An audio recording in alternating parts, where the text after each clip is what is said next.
What was going on in your mind this year when you were framing this budget? Thanks for giving me this opportunity to explain a bit more about the budget. I think in the mind of the Prime Minister, there was never this doubt that this budget, drawing from certain policy prescriptions that we had laid out in the last, for an economy which is coming out of the pandemic and showing very good positive revival signs, we should unhesitatingly give more help and stimulus that is required so that the revival is sustainable and the revival is strong. And therefore, there was no doubt in our minds from the very initial stages of working on this budget that public investment in infrastructure, that is the capital expenditure for the government, should be kept up.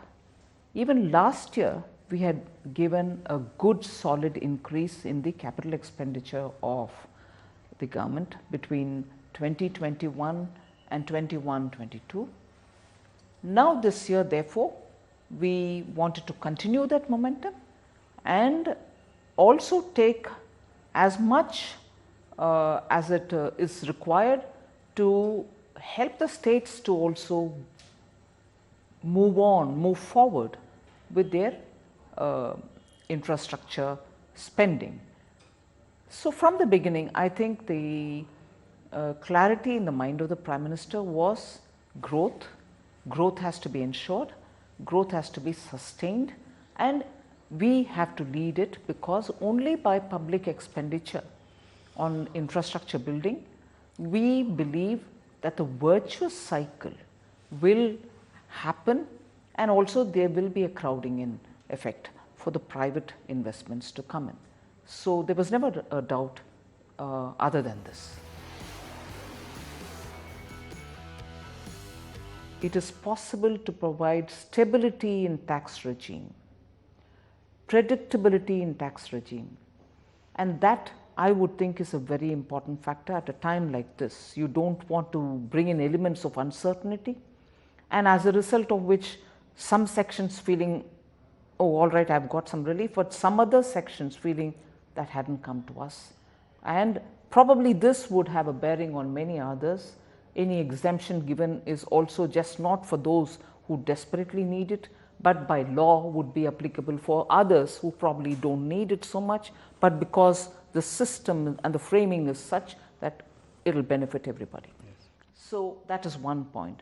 And second, if you're looking at tax stability, if you're looking at predictability and making sure that you have not increased anybody's burden, you're at least making sure that people who have planned their monies can be sure that that is remaining unaffected.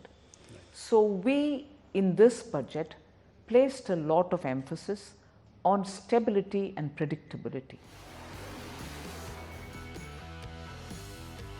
I think globally all economies are worried about inflation, and that's not to say, okay, so what? Does it affect your planning or not? It does affect my planning. I'm only trying to say this inflation, particularly because of certain global factors of metals being very highly priced, energy, at least the fossil fuel being very expensive, the production being cut down, the cartel or cartelization of those who are fixing the prices, or all that is having a bearing on all over the world, and certainly on us as well. Yes. And we also have realized that we are at a stage where we are making a transition towards climate friendly steps, yes, moving out of fossil fuel, and at this time we probably, even like many countries, want to look at gas coming in, natural gas coming in to replace many of what was dependent on fossil fuel. But at this time, with international natural gas price also going up, you're facing a situation where you're planning for something at a transitional stage, and that also is now going to be dearer. And as a result, your planning is also getting adjusted as we go along to look at giving more incentives for electric vehicles and so on. So the long and short of it is, yes, we are conscious of inflation, the global price going up on essential goods, particularly those which are important for industry. And within India, essential goods, for instance, are pulses and are edible oils, both of which still depend on a lot of imports. Our capacities are still not growing in oilseed production. We are not producing enough pulses for this country as much as we consume. So we will have to get them from outside.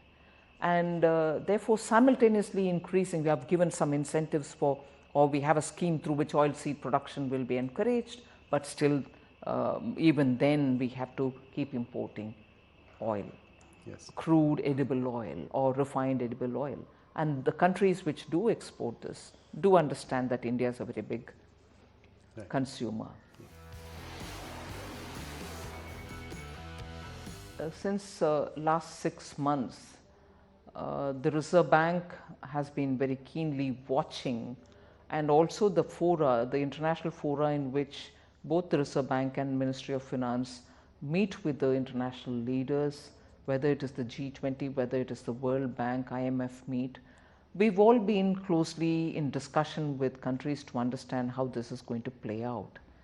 The lessons learned from the taper tantrum of 2000, post-2009 crisis, taper tantrum of 12-13, the lessons learned out of that are very fresh in our mind. So we are being sure that none of that will happen. We wouldn't leave all doors open like the way it was done earlier. We are watchful, and we should make all necessary steps progressively leading towards it, so that our economy remains protected to that extent. I think we've recognized and reiterated in this budget that the fiscal roadmap which was given in the last year's budget is something which we respect. And in spite of this year being again a challenge for our consolidation measures, because the focus being on growth, we had to do this kind of spending and this kind of borrowing, but still we've kept it fairly aligned with what we have given last year. Yes. And we continue to commit ourselves for that kind of the glide path that we've given in the last budget. So you are confident that over the next 3 to 5 years you will be able to rein it in as Yes, because partly you also see that revenue buoyancy has improved. Yes. People might keep commenting on non-tax revenues, not adequate is happening, or even for that matter talking about tax to GDP ratio, that the tax base is not widening. I'm very glad to say that the ministry, particularly both the CBDT and the CBIC, are working very gently towards widening the tax base. All this will help me to have a bit more fiscal room to operate.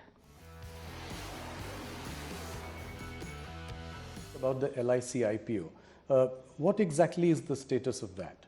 It's going fine. It'll happen. Okay, and this year, do you I think the schedule is, yes, it should happen this year itself. And how much are you planning to divest, and what is the valuation? Some benchmark? We'll announce it Okay. at a time. Okay, but it'll happen this year, and the money will come in this. Yes. Okay, that's great news. Having said all this, I think with Air India privatization happening, LIC, as you've just pointed out, the one thing I want to ask the finance minister is, why is your disinvestment target so low? Just 65,000 crore for next year. That you could probably get, a chunk of it could come just from BPCL. I fully understand. Like the many other things about the budget, there was a time when people said, why is your disinvestment target so high? It's unrealistic. And you're right in asking me, why is it so low? It's a question of, I suppose, recognizing disinvestment will have to happen with all the process, and also the question of timing your disinvestment. I've also been asked why during the COVID, stock market has been performing very well. This is the best time you should have done it. It could be, but it's not just the stock market which decides on a public asset to be disinvested. There are so many other factors. Yes. I have to take everybody on board and move. So certainly these are things which, to be accountable, we mention it in the budget. To be accountable at every point in time, we have to answer questions of the media about it. But it also involves a lot of working together and taking a lot of people together and moving forward. So naturally, it does consume time.